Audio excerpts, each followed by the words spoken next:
Welcome to the Inspired Podcast. I've been looking forward to this one for a while. Now we're diving deep into The Psychology of Money by Morgan Housel. It's such a good book. It really is. I think it's really kind of changed the conversation around personal finance, and we've got some great material to help us unpack it today.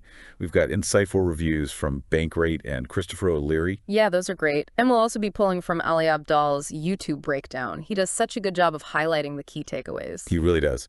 And you know what our mission today is? It's not just to rehash the book. It's to really understand why this stuff matters, why these psychological insights are so crucial to building a healthy relationship with money. I think one of the biggest things we'll see is that it's not just about the numbers. Yeah. It's not just about crunching the numbers and figuring out investment strategies. It's about understanding the often hidden biases and emotional patterns that can really trip us up. Absolutely. And we've all met those people. Right. The ones who know all the financial lingo, can talk your ear off about ETFs and compound interest, but somehow still struggle to manage their own money. Yeah, or the opposite. People who maybe aren't finance whizzes, but they just have a knack for making smart decisions and building wealth. It really shows you that the how of handling money is just as important as the what. It's so true. So today we're going to uncover some of those deeper truths about money, about luck risk, and what it really takes to not just make money, but keep it and actually enjoy it in a way that brings you freedom. I think there are going to be a lot of aha moments for our listeners, because when you really start to look at money through this psychological lens, it can be pretty eye-opening. It really can be. One of the first things that jumped out at me, and Ali Abdaal talks about this too, is how deeply personal our attitudes towards money are. Our individual experiences and backgrounds, they shape our financial outlook in such profound ways. It's so true. Think about it, like someone who came of age during, let's say, the booming stock market of the 1970s, they're going to have a fundamentally different view of investing than someone who lived through the stagnant markets of the decades before. That's such a good point. Housel uses this example. It makes you realize that we're not just making cold, calculated decisions. We're bringing all this baggage, all these past experiences into our choices. Exactly. And that's why it's so important to not be judgmental about other people's financial decisions, because we rarely have the full context of their journey. What might seem crazy to us might make perfect sense given their background and what they've been through. It's about having that empathy, right? Recognizing that our own financial worldview is just one of many. It's shaped by our unique path. And everyone else has their own path, too. Absolutely. It reminds me of one of Housel's central themes, and Christopher O'Leary really hits on this in his review. It's the idea that luck and risk play such huge roles in our lives, and especially in our financial outcomes. That one's tough to swallow sometimes, Yes. right? It is. We like to think we're in control, that our hard work and talent determine everything. But the truth is, the world is far too complex for that. There are always external forces at play, things we just can't predict or control. It's kind of humbling when you think about it. That quote from Housel really stuck with me. He says, "Not all success is due to hard work, and not all poverty is due to laziness." It's a powerful statement. It really is. And it challenges some of our deepest assumptions about fairness and meritocracy. We tend to overestimate the role of skill in our own successes and downplay the role of luck. At the same time, we might be quick to judge others' failures as purely their fault, overlooking the potential role of external factors. So true. And O'Leary makes a great point about not getting too caught up in those extreme cases. Right. The overnight billionaire or the person who loses everything. Yeah. It's easy to get sucked into those stories, but they often represent the very extremes of luck and risk.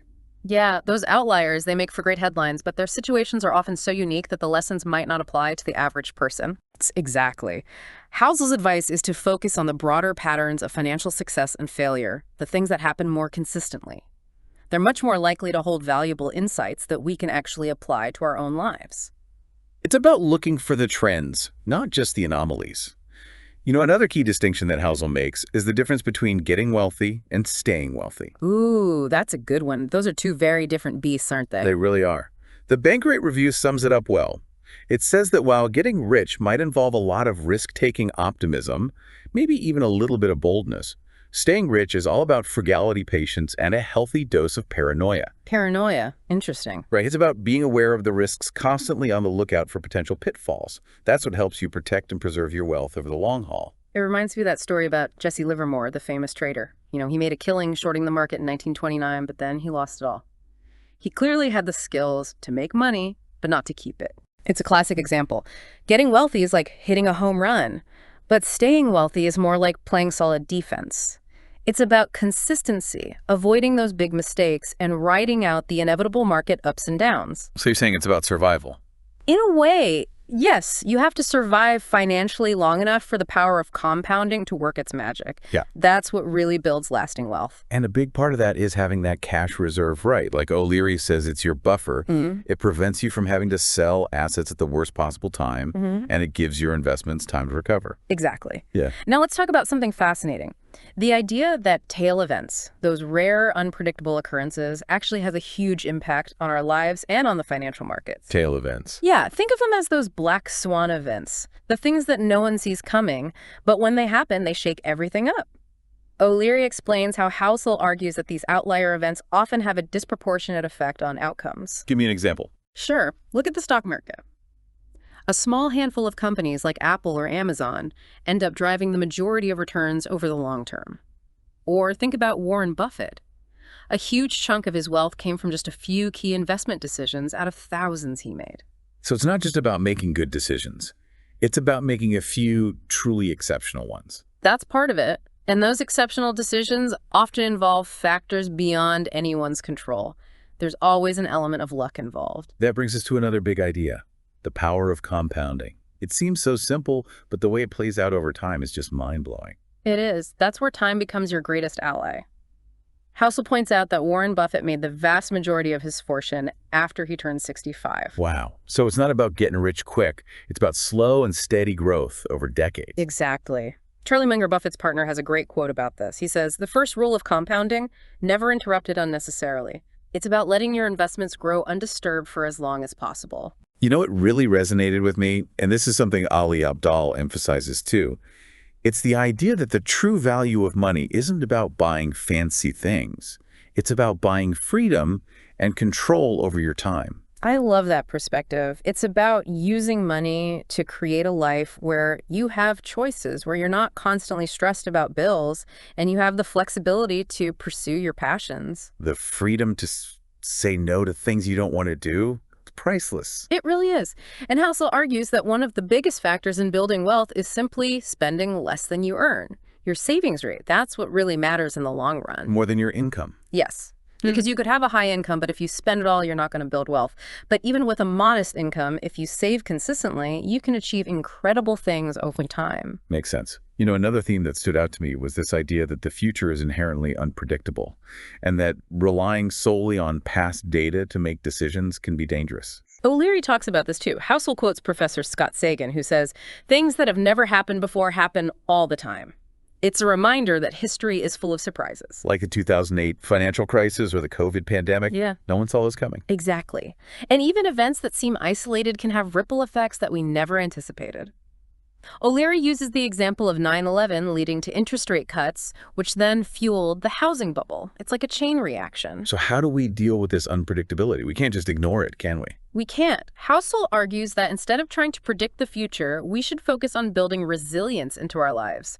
He says savings act as a buffer against those unexpected events. So it's not about having a specific reason to save. It's about having that safety net for whatever life throws at you. Exactly. And you know, another reason why relying too much on historical data can be misleading is because the world is constantly changing, right? The economy evolves, new technologies emerge. What worked in the past might not work today. That's a good point. Like some of those classic investment strategies, they might not be as effective now because the market is so much more efficient and information travels so much faster. It's like trying to use an old map to navigate a new city. You need to adapt and be aware of the changes. One of the fundamental truths that Housel highlights is that nothing is free. Everything has a cost, even if it's not always obvious. What do you mean? Well, take the stock market. We all want those high returns, right? But the price we pay for those returns is volatility uncertainty, the risk of losing money. We can't have one without the other. It's like a trade-off. Exactly, and trying to avoid the cost can sometimes lead to bigger problems down the line, like falling for those get-rich-quick schemes that promise unrealistic returns with no risks. So you're saying we need to be honest with ourselves about the costs involved and be willing to pay them if we want to achieve our financial goal. Precisely. And circling back to the idea of freedom, Housel reminds us that money should be used to buy control over our time and create a life we truly enjoy. It's not about accumulating stuff, it's about having options. Ali Abdaal talks about this too. You know how he says that beyond a certain point, more money doesn't necessarily make you happier.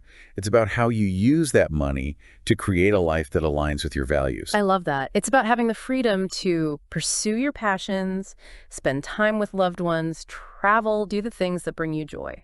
So true. You know, it's interesting how we keep coming back to this distinction between getting wealthy and staying wealthy. It seems like they require very different approaches. They do. Getting wealthy might involve more risk-taking and optimism, but staying wealthy demands caution, humility, and a healthy fear of loss. That fear of loss is interesting. Tell me more about that. It's about being aware of the risks and taking steps to protect your wealth. That's where things like diversification come in, spreading your investments across different asset classes so you're not putting all your eggs in one basket. So you're not wiped out if one investment goes south. Exactly. You know, another thing Housel cautions against is trying to impress people with your money. What do you mean? Well, it's tempting sometimes to buy those fancy cars or expensive clothes to show off our success, but Housel argues that true wealth is what you don't spend. It's about having that financial security and the options that come with it. Exactly. And those flashy possessions, they often don't bring lasting happiness or genuine respect. He calls it the man in the car paradox. People might admire the car, but they don't necessarily admire the person driving it. It's a good point. You know, given all the uncertainties we've talked about, Housel also stresses the importance of building a margin of safety into our finances. Yeah, that's crucial. It's about having that buffer to handle unexpected expenses or market downturns. It's not just about the numbers either. It's about the emotional peace of mind that comes with knowing you're prepared for the unexpected. It's about being able to sleep at night. Exactly. And you know, another thing to keep in mind is that we change over time, right? Our goals, our values, our priorities, they evolve. So it's important to avoid making those huge, irreversible financial decisions based solely on who we are today. Because our future selves might have different needs and desires. Exactly. It's about maintaining flexibility and being open to change as we go through life. You know, one of the things I appreciate about Housel's approach is that he emphasizes being reasonable with our money, rather than always striving for the most rational or mathematically optimal solution. Yeah, he talks about how sometimes it's okay to make decisions that might not make perfect financial sense on paper, but that bring us peace of mind or align with our values. Like paying off a mortgage early.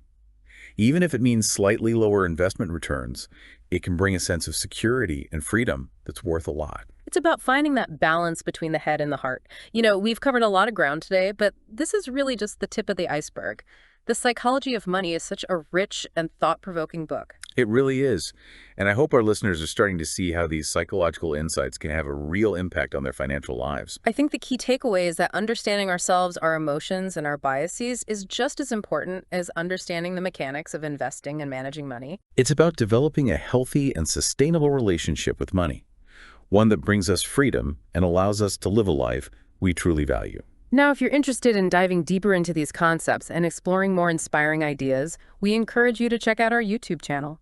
You'll find extended content, visual aids, and even more discussions on a variety of fascinating topics. You can find the link in the show notes. It's a treasure trove of resources. Thanks for joining us on this deep dive into the psychology of money on the Inspired podcast. We hope you found it valuable. And don't forget to visit our YouTube channel for more great content. Thank you for listening to the Inspired Podcast. Be sure to subscribe and check out our YouTube channel for more inspiring content.